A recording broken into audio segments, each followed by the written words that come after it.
Hello student, spectrum academy YouTube channel आपलं स्वागत आहे. आजच्या पार्टमध्ये आपण पाहणार आहोत रोटेशनल डायनामिक्स पार्ट 7, जे की महाराष्ट्र बोर्डने 2020मध्ये जो नवीन सिलेबस बनवला आहे त्याच्या बेसवर आपण हे व्हिडिओज बनवत असतो. आणि आजच्या चॅप्टरसाठी कंटेंट आहेत सिंपल, दोनच कंटेंट आहेत याच्यामध्ये. फर्स्ट कंटेंट आहे थेरम ऑफ पॅरलल ॲक्सिस किंवा पॅरलल ॲक्सिस थेरम म्हणतो, पॅरलल ॲक्सिस थेरम असं म्हणत असतो किंवा थेरम ऑफ पॅरलल ॲक्सिस.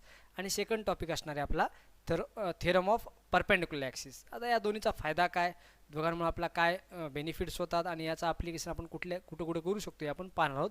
हा थेरम ऑफ पॅरलल ॲक्सिसबद्दल पाहूयात आपण.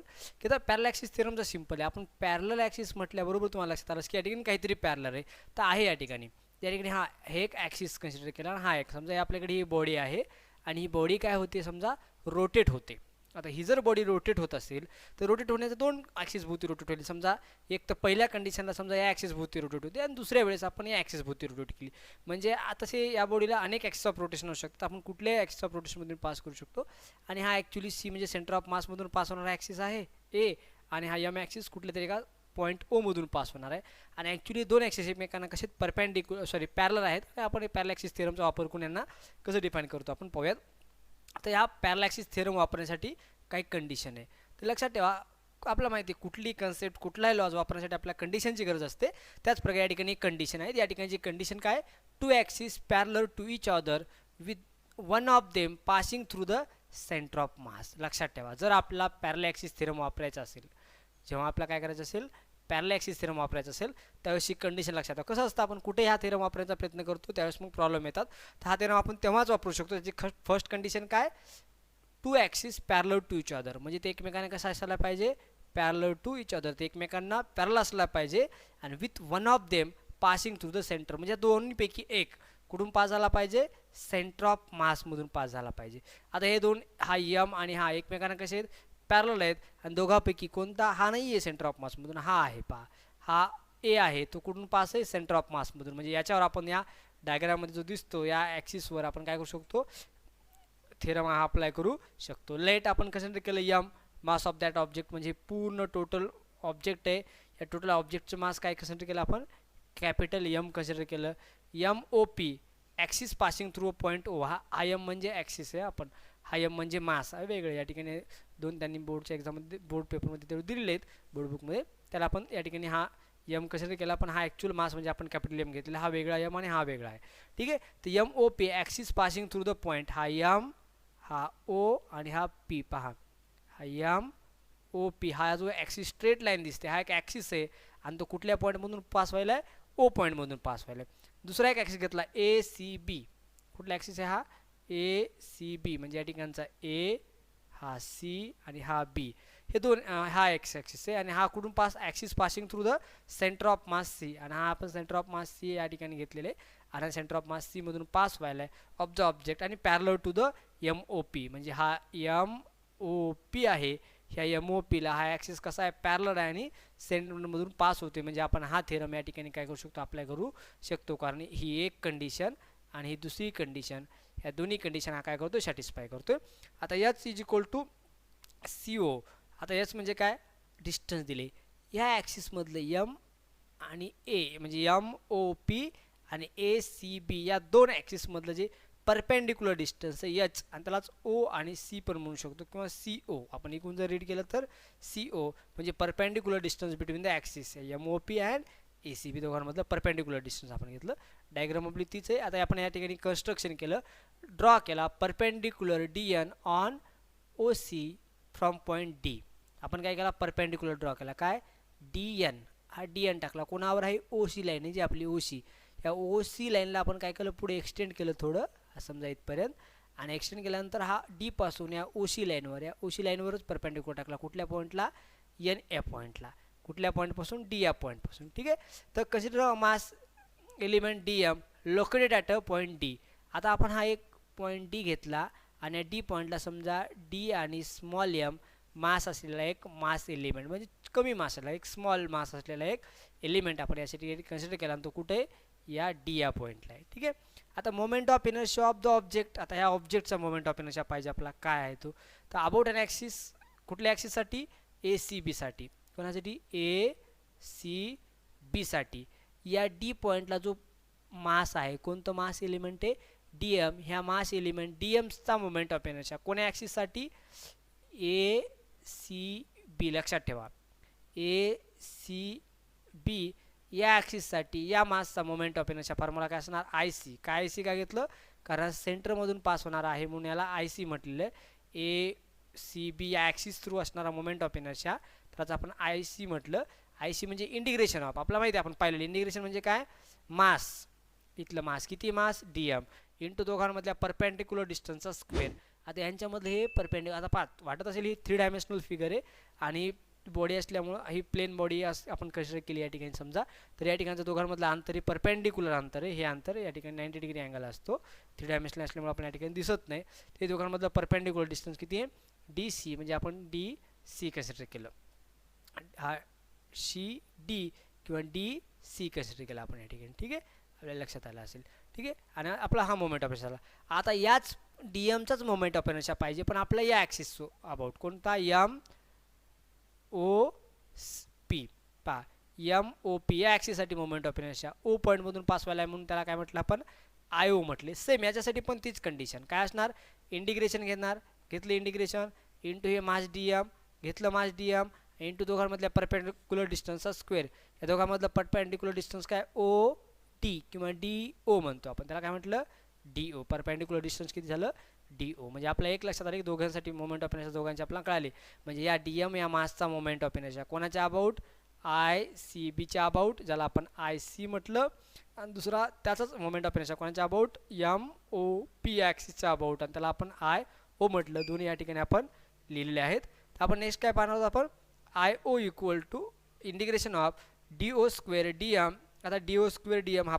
आय ओ घेतलेला आपण जसा तसा आता डी ओ म्हणजे काय हा ओ डी आता ओ डी पायथागोरस थेरम जर आपण या ठिकाणी अप्लाय केला तर आपल्याला लक्षात येईल डी ओ किंवा O D is equal to O N square plus D N square म्हणजे D N square plus N O square into D M आपण या ठिकाणी घेऊ शकतो हे आपण म्हणे की जे आपण या ठिकाणी घेतो आपण डी एन स्क्वेअर आणि या ठिकाणी काय होतो ओ एन स्क्वेअर म्हणजेच डी ओ स्क्वेअर असतो म्हणजे डी ओ स्क्वेअर या ठिकाणी आपण लिहू शकतो काय D O square equal to आपल्याला काय येणार आहे आपल्याकडे O N square plus D N square या ठिकाणी फक्त ओ एन लिहिण्याऐवजी एन ओ लिहिलेलं आहे आणि डी एन याचा स्क्वेअर लिहिलं आहे आणि डी एम आपण ॲज इट इज म्हणजे फक्त डी ओचं स्क्वेअरचं आपण काय केलं पायथागोरस थेरम वापरून आपण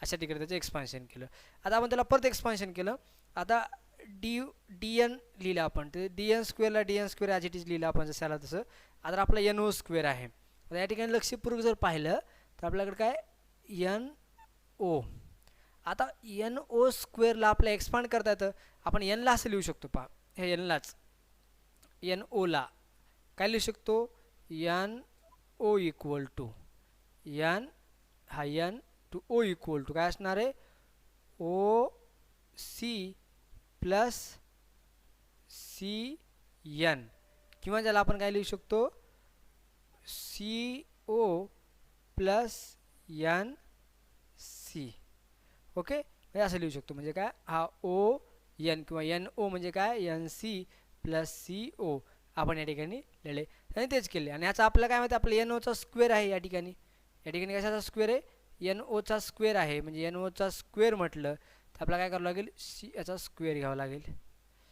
याचा पण आपण या ठिकाणी काय करू शकतो स्क्वेअर घेऊ शकतो मग याचा स्क्वेअर काय येणार A square plus B square आपण जो फॉर्म्युला आहे A plus B bracket square equal to असतं A square plus B square plus 2 B आपण जसं घेत असतो तसं या ठिकाणी आपल्याकडे ए म्हणजे कोण या ठिकाणी आपला सी ओ म्हणजे हा काय सी ओचा स्क्वेअर एन सी काय आपल्याकडे बी आहे म्हणजे काय एन सीचा स्क्वेअर आणि 2 इंटू ए बी ए म्हणजे एन सी आणि सी ओ आपण त्या प्रकारे घेऊ शकतो आपण तेच एक्सपेन्शन आपण या ठिकाणी वापरले आता आपण पाहू शकतो आता त्याच्यामध्ये D C square is equal to काय केलं आपण N C N dot sorry 2 dot N C dot H plus याचं स्क्वेअर आता आपण या ठिकाणी आपण पाहू शकता काय आहे आता या ठिकाणी जर पाहिलं तर एन सी म्हणजे काय पहा एन सी म्हणजे आपल्याला माहीत नाही पण सी ओ म्हणजे काय सी ओ म्हणजे काय एच आहे,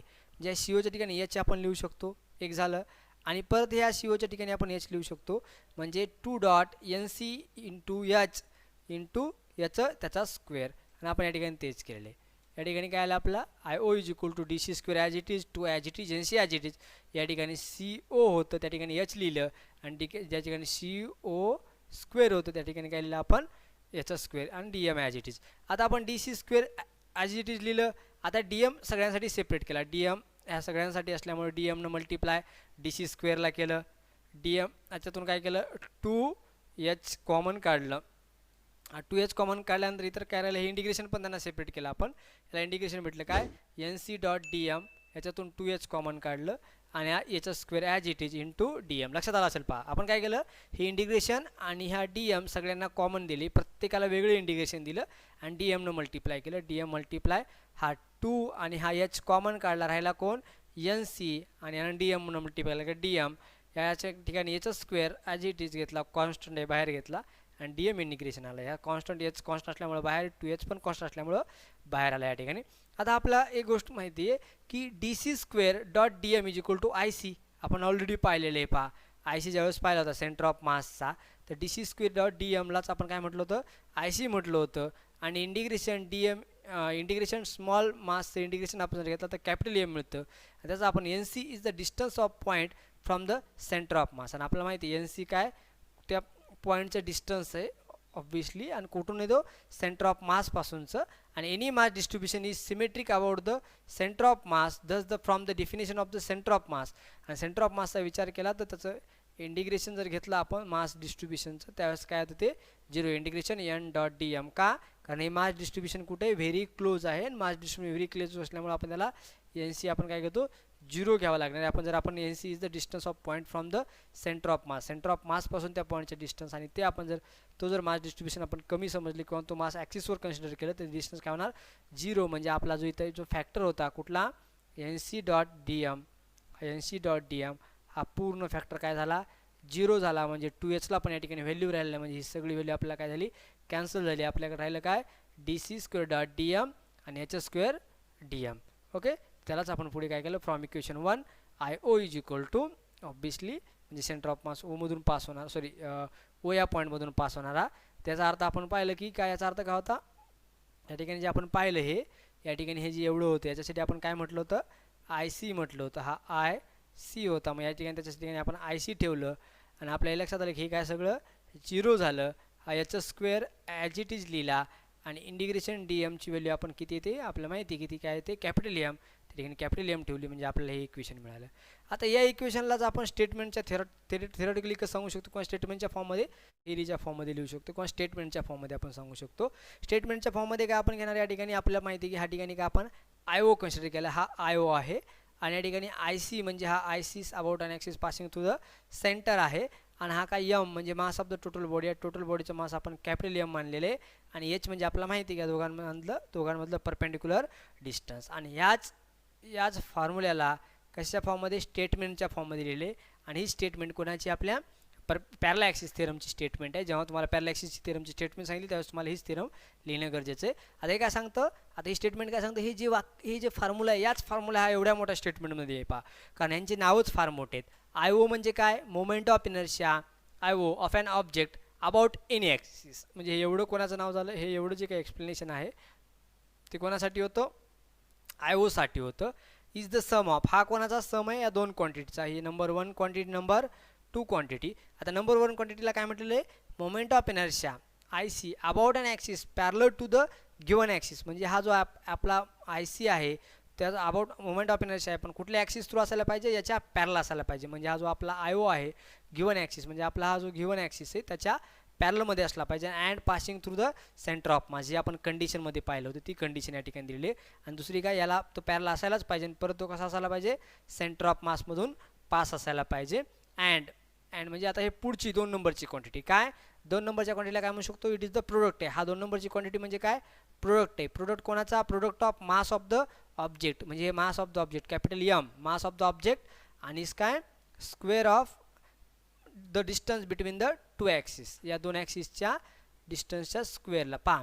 म्हणजे ह्या दुसऱ्या क्वांटिटीचं नाव काय, ह्या दुसरी क्वांटिटी म्हणजे प्रोडक्ट आहे. कोणाचा प्रोडक्ट आहे, मास of the object and square of perpendicular distance between two पॅरल ॲक्सिस. त्या दोन्ही पॅरल ॲक्सिस मधल्या परपेंडिक्युलर डिस्टन्स जो काय आहे त्याचा स्क्वेअर हे घेतलेलं. अशा प्रकारे हा आपला थेरम या ठिकाणी स्टेटमेंट कंप्लीट झाली. स्टेटमेंट जर पाठ करायचं असेल तर लक्षात ठेवा, ह्या फॉर्म्युल्याच्या आधारे तुम्हाला स्टेटमेंट पाठ करता येते. आणि एक्झामचा विचार केला कॉम्पिटेटिव्ह किंवा नीट आणि जे आणि CET साठी, त्यावेळेस मात्र तुम्हाला हा फॉर्म्युला फार महत्त्वाचा आहे स्टेटमेंटपेक्षा. ठीक आहे.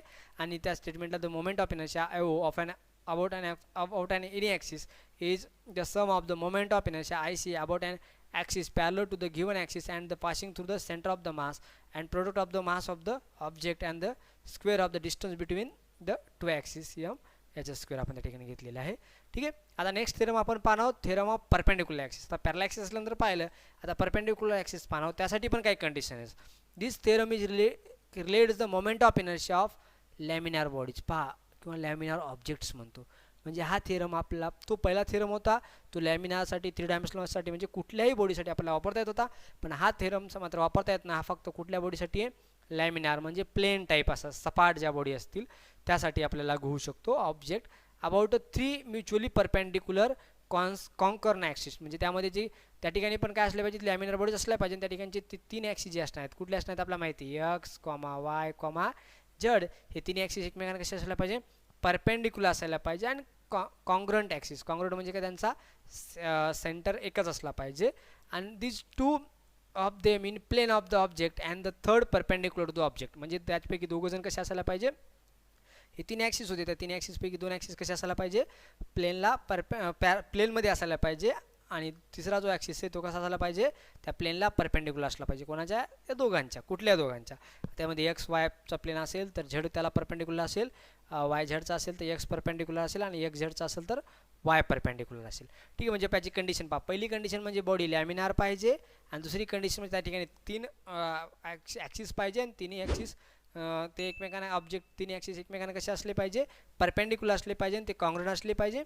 आणि त्याच्यामध्ये 2 जण एकमेकांना एकाच प्लेनमध्ये असले पाहिजे, आणि तिसरा जो आहे त्यांना परपेंडिक्युलर असायला पाहिजे. लॅमिनार ऑब्जेक्ट म्हणजे कुठले, लीफ म्हणजे पान, आपल्या वहीचं पेज पण असू शकतं, किंवा झाडाचं पान, आपला पॅड, हे बुक, हे लॅमिनार बॉडीजमध्ये येतात. डिस्क पण एक लॅमिनार बॉडीज आहे. 2 डायमेन्शनल सब्जेक्ट लाईक या ठिकाणी रिंग, डेस्क आणि एनी प्लेन सीट, ती काय असते, आपली लॅमिनार बॉडीज असते आपली या ठिकाणी. तर आपण पाहणार आहोत त्या ठिकाणी की हा परपेंडिक्युलर थेरमसाठी आपली डायग्राम आहे. यामध्ये हा ओ म्हणजे काय, सेंटर ऑफ मास आहे. एम म्हणजे हा एक पॉईंट आहे. एन म्हणजे हा वाय ॲक्सिसवरचा पॉईंट आहे. हा झेड ॲक्सिस आहे. हा एक्स ॲक्सिस आहे. हा वाय ॲक्सिस आहे. याच्या भोवती या डायरेक्शनमध्ये रोटेशन व्हायले. या ठिकाणी या डायरेक्शनमध्ये रोटेशन व्हायले म्हणजे ओमेगाची डायरेक्शन असते ही, ओमेगा. आणि हा सेंटर ओ, हा आणि एक पी पॉईंट आपण कन्सिडर करणार आहोत, ज्याच्या रिलेटेड आपण स्टडी करणार आहोत. हा पी पॉईंटचं वाय ॲक्सिसपासून, लक्षपूर्वक पहा, पी पॉईंटचं वाय ॲक्सिसपासूनचं अंतर किती आहे, एक्स आहे. आणि एक्स ॲक्सिसपासूनचं अंतर किती आहे, वाय आहे. ही गोष्ट त्यामध्ये फार महत्त्वाची आहे. पहा. ठीक आहे. आता आपण तेच पाहिलं का, कन्स्ट्रक्शन केलं आपण. कन्स्ट्रक्शन काय केलं, P M equal to Y म्हणजे काय, पी टू एम अंतर किती घेतलं, वाय मानलं.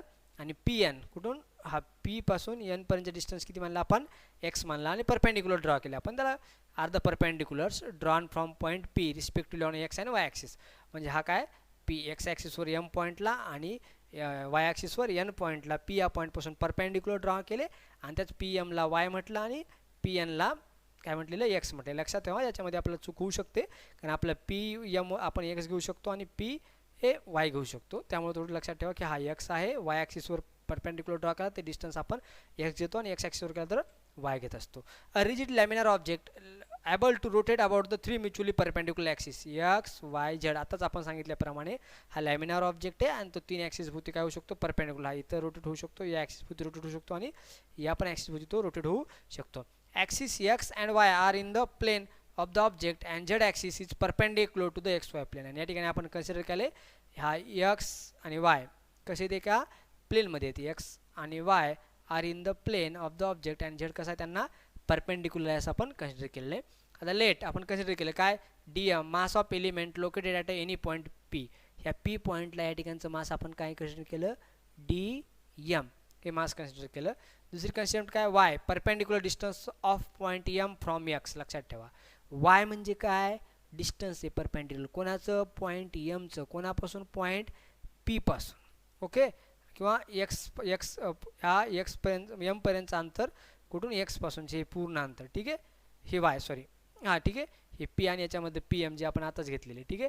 आता एक्स म्हणजे काय, perpendicular distance of point M from Y, कोणाचं M point M from Y, या ठिकाणी घेतलेला पॉईंट पी आपण घेतलेला या ठिकाणी, त्याचंच distance of point P from x, okay, from x sorry या ठिकाणी डिस्टन्स ऑफ पॉईंट पी आहे आणि डिस्टन्स ऑफ पॉईंट पीचं आहे फ्रॉम वाय पासूनचं, ठीक आहे. आता यामध्ये काय, आणि हे काय X square plus Y square plus X square रूटमध्ये the perpendicular distance of point P from Z, ह्या पॉईंट पीचं काय, ह्या पॉईंट पीचं डिस्टन्स घेतलं आपण कोणापासून, ह्या झेडपासूनचं अंतर घेतलं, आलं लक्षात. ह्या प्रत्येक ठिकाणी आपण चूक केली, या ठिकाणी पॉईंट पी आहे प्रत्येक ठिकाणी, ह्या पॉईंट पीचं आपण घेतो, ठीक आहे. हे अंतर काय under root X square plus obviously हे अंतर किती आहे एक्स आहे, हे अंतर किती आहे वाय आहे, तर हे अंतर जे असणार आहे under root X square plus Y square हे असं असणार आहे, ठीक आहे.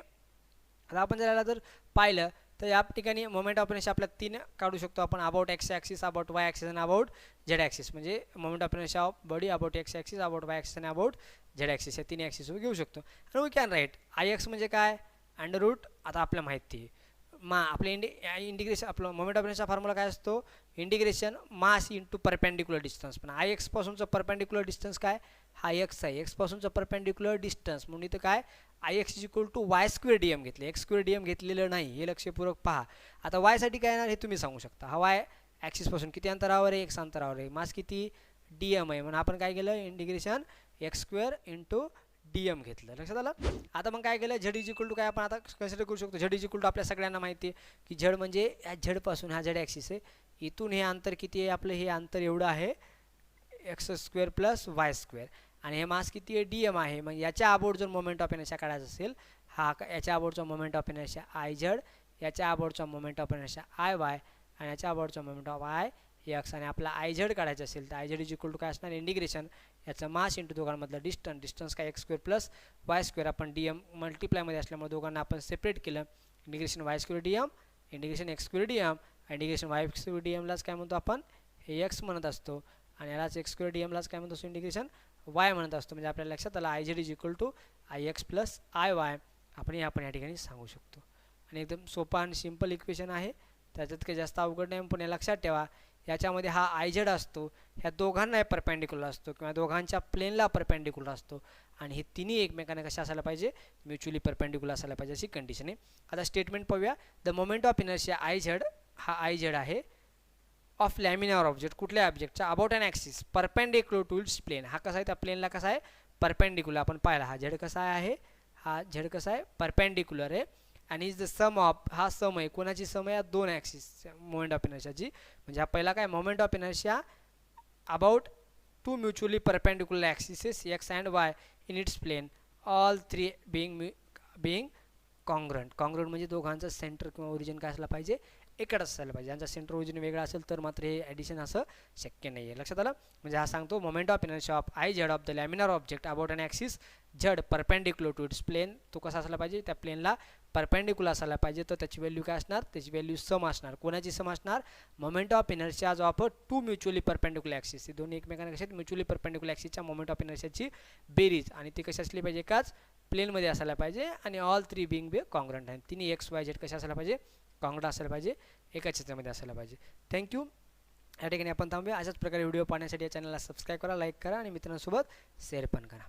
धन्यवाद.